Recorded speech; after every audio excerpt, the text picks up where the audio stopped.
Hey guys, subscribe for daily content. And if you're shopping for gear, make sure you check out the description for the newest items at some of the very best online retailers. There's also links for some of the items that I personally recommend. Thanks! What's going on YouTube? Metal Complex here, and welcome to this week's episode of The Knife Guy. So what are we talking about today? So, this is going to be much more relatable to people who have been around for a while. Not on my channel, just mean in the knife world, right? If you're new, this is not going to be as relatable, but at some point in your knife journey, if you continue far enough, this will definitely apply to you. I feel like it is more the case now. Like, it's much easier for this to happen with people who collect knives now than it was, say, back in the 2012 time period. And that is that the steel, right? The steel on my knife is basically the last thing. It's the it's the final thing that I consider before I make a knife purchase, or the least important thing to me. And at first that might sound like kind of a crazy thing, but those of you who have been collecting and being a part of this for a long time, I think you're going to know exactly what I mean. I have made it no secret whatsoever that I am a casual knife guy. I am not a hardcore user. I don't go outside and look for things to do with my pocket knife, right? I don't, it's like, oh, my tools are 10 feet away. I guess I got to take apart my lawnmower with my pocket knife. Hashtag use your stuff on Instagram. Now, I mean, it's cool if that's what I don't, right? I just, whatever. I cut normal stuff. I have a lot of knives. I don't have to sit around sharpening really hardly at all. The edge retention with a lot of this stuff, even when it's on, kind of the medium end. And we're talking about a steel like 154 cm. Even that stuff, I'm not having to sit down and resharpen hardly ever, because I'm really just, cutting normal day-to-day stuff like the vast majority of the people who watch, right? Now, there are some of you out there, when you buy a knife, like it's like I buy a knife like once every few years. I buy a nice one. I buy the right geometry that I want, that's going to be good for what I use a knife for, and I buy the right steel for what I'm going to use it for and the environment it's going to be used in. Some of you do that, and steel is going to be very, very important to you, right? It's like I've always said, 80% of us, we're pretty casual. 19.9% of us are actually really taking them out and use. We need a professional, very specific cutting tool. And then 0.1% are doing stupid things, using knives as grappling hooks, and they don't even count because they're ridiculous cartoon characters, right? But yeah, for the 80% of us, you get into this zone with knives, and everything out here, right, is in relatively a different steel, right? We've got S90V, we've got 20CV, we have M398, we've got M4, ZDP 189, we got some Damacor, some Damasteel, etc., etc., etc. S45 yen. It's all in different. And the truth is that there's really only there's three knives out here that I bought specifically for the steel and nothing else. Well, no, that's not true. I mean, like, where the steel was a big factor. The Rockstead Higo 2, I mean, I definitely enjoy the aesthetics here, but I had just heard about Rockstead's legendary, they do ZDP different. And I was like, what?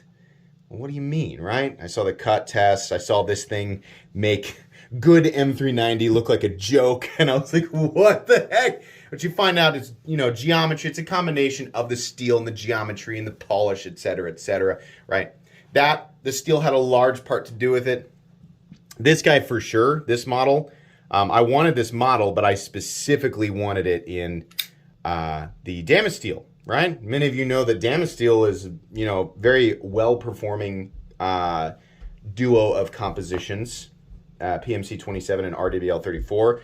Ultimately results in in performance that's very similar to CPM 154. So not the greatest edge retention, but I don't care, right? It's not like I need maximum edge retention for the amount. It doesn't correlate with value to me, right? It does automatically. For some people are unable to get away with that. Edge retention equals value. Edge retention above all. Edge retention is God, right? And I think the longer that you are a part of the knife world, the longer that you're collecting, the more you realize that is absolute nonsense.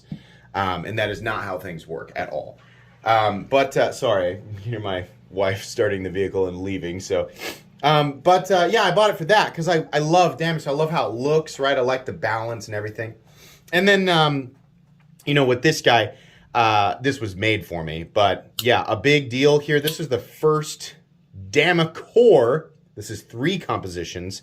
A Damasteel jacket, so the PMC 27, RWL 34, and then a core of what is essentially Vanax, right? That was a big part of it. The rest of these, honestly, there's like 20 different compositions. I'd have been like, yeah, sure, that's fine, right? Just because like the ones that I do use get used so lightly, it just doesn't matter. And it depends on what corner of the knife world you exist in. I did a video about the users, the collectors, and the enthusiasts. Those are the 3 cornerstones, and how most of us are hybridizations of at least two of those, right? But anybody who's under some type of illusion that everybody in the knife community is a user, and then there's these little fringe groups that are collectors and enthusiasts. No. If you're watching this corner of YouTube, right, I represent not all of it, but a good chunk, right? There are a crap load of enthusiasts and collectors, right? Look at the knife world as a whole. Look at what types of things sell. Special edition, sprint run, diddly, right? That type of stuff. People, I need it, right? Look at the secondary market. Look at the value, like what goes up. I know like the pure users just are like, no, I'm in denial. That's not how things work. Like, chill. No, it's all right. We can coexist, right? Part of the knife world. Most people are like me. They're all 3. User, collector, enthusiast, right? So most people have to assume, and this is not like, I'm not talking down at anybody because I'm putting myself in this group that I'm talking about. Most people do not use their knives in a way that would require whatever the peak attribute of the composition is, right? Most of you carrying around S110V are not doing industrial food prep. Scrambling to type a reply. Well, but I do. That's what S110V was made for. Did you know that? It wasn't made for pocket knives. It was made for industrial, like big machines that process food all day. Is that what you're doing?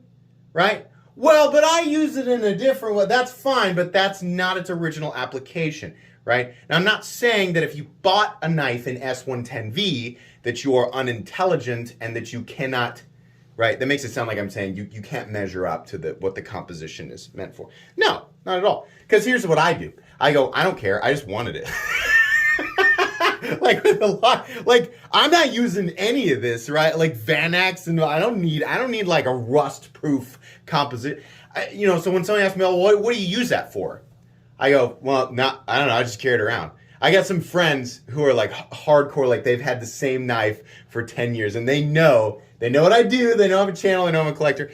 And they love throwing that question at me because they think that I'm going to try and justify the composition. That's what they think, is I'm going to try and overly justify not only the steel, but the overall price of the knife. And I go, nah, dude, I just wanted it. I just think it's cool. And they do not know what to do with that answer. They're, what? Why are you not using every... And so then I have to, use the same examples that we have always used, right? Those people who collect cars. If you have restored a classic car go, right? Put gas in car go on road. Why no drive car on road? Why sit in garage, right? Sounds like a stupid argument to somebody who collects cars. Because I want it to sit here so I can enjoy it, right? Some people, they do that, right? But there's plenty of examples out there of people who collect firearm community, right? Some people have, historic collections. They've got like pieces that represent they're either like replica or they're like original models, and they keep, but gun go pew, why not take out and pew pew? Shut up. because that's not why I wanted it, right? We don't have to justify this stuff. You just want it, right? But anyways, to get back on track, wow. The steel, is it ironic now that the steel has very little to do with why I buy stuff? Like this guy. Neat. It's an M398, but that is not why I bought it. This could have been, honestly, this could have been S35VN and I would have bought it. Could have been CPM 154, would have bought it. The factor there is, I mean, yeah, the steel's going to work for me, right? It's fine. If I decide to use it, that's fine, right? I don't want it in 8CR. I don't want it in VG10, right? It's still a factor. It's still like a, well, you know, like, let's do a little bit more. But, you know, it's like I keep saying over and over again, people just blindly, mindlessly put M390 up on this pedestal of value. All that, you know, $150 of the value right there is in that M390 stuff. Yeah. I hear it's essentially forged in the heart of a dying star. That's how they make it. So it's pretty valuable because they got to bring it here from outer space. No, you can get M390 and 20CV and knives that cost less than $100, right? People sitting there looking at their $500 knives and M390, and they're like, no, I love you. I put so much value in it. It's not the steel. It's making the thing so expensive there, buddy. It's everything else about the knife, right? That's why. When I buy an expensive knife, right? And if you are pure, you know, like take your stuff out and use it, then yeah, it's not going to make sense to you. Why put money into something that does not give back in equal performance? That is a specific mindset that's associated with, you know, a subgroup of the knife community. Not the community, a subgroup, right? For enthusiasts and collectors, it does not have to. We are buying knives for different reasons. The steel has very little to do with why I buy things. In fact, I'm going to be real honest with you guys. The reason that I'm doing this upload today is because I just made a purchase. My most expensive knife purchase ever. I bought a knife that I knew that I wanted immediately. It was no questions asked. I was like, yes, I want that. Paid for it in full. Sat there looking at some pictures. I was like, man, I can't wait. This is going to be so cool. And then I go, wait, I don't even know what steel. I literally don't know what steel it is. I don't know. And I laughed to myself. I was like, I don't care. This was the pure enthusiast and collector that came out of me. And a lot of people are going to say, well, that's stupid. Like you're promoting a mindset, like a mindless buyer's mindset. And then, you know, companies and their marketing teams will use this element to manipulate. Stop right there. They're already doing that because there are so many people who mindlessly bow down to M390. Don't tell me that, oh, you're creating this new, like, buyer's mind. Somebody tried to say that to me the other day. I was like, shut up. Tell me how many knives you have in M390, guy, right? Oh, we have like 20 or 22 knives in M390, but they're not going to get to me. Yeah, no. And then also, right, because I know these videos and this type of discussion always attracts, you know, these types of arguments. Why would you spend so much money on something and not be concerned with what the steel is, right? I never spend more than $50 on a knife. I never spend more than $100 on a knife. Ask those people, right? Circle back to it without being obvious and ask them, how many knives do you have in your collection? Because the first thing they're going to do is lead with their ego, right? And be, I got 50 knives in my collection. Really? So you have 50 knives that you paid between $50 and $100 for? Yeah, sorry. Sometimes I, kind of go overboard when I spend a lot of money on one knife and it has some elements that I don't use or need. Right? I'm just one of those people who spends money on things that I can't possibly get the appropriate amount of use out of over a long period of time. But that's cool that you have a collection of 50 knives between $50 and $100. Yes, your argument makes perfect sense to me. Yes, thank you for your wisdom. Easy. You can do it every time. Seriously. Every single time somebody does that. We all do this. We all do. Even the hardcore, user guys. We do this. In some way, shape, or form, right? It's just some people hide it by the way they outwardly present it, the way they talk about it, right? You pay for the aspects that you care about. Steel does matter. This video is not steel doesn't matter. I'm saying me personally, now, like I very rarely, like the user territory. Like I have so many knives now that are users, right?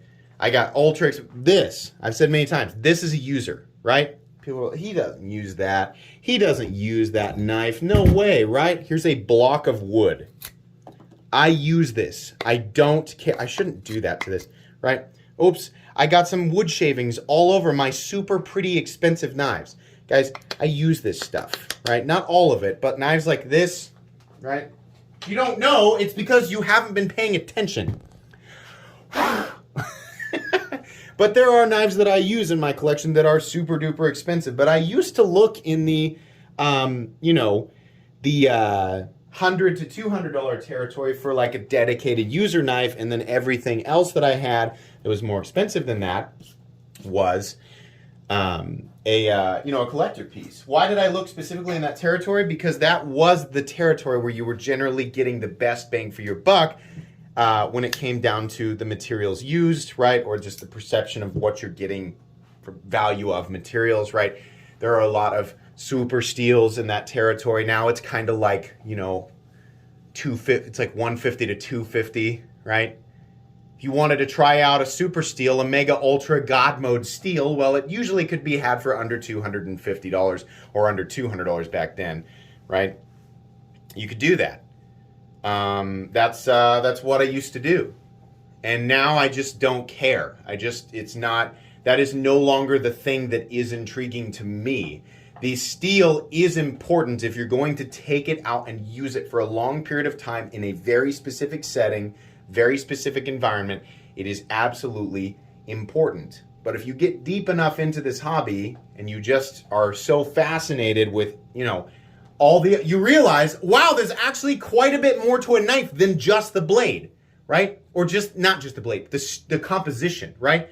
Ask me about a blade, I'm not going to go on and on about the steel. I'm going to talk about the edge geometry. I'm going to talk about if there's milling. I'm going to talk about the finish work. I'm going to talk about how symmetrical, like in the case of the Arch Nemesis, I go on and on and on about how the grind is perfect, and it's amazing that is hand done, right? That's what I'm going to talk about. I'm not going to be like, the steel is the...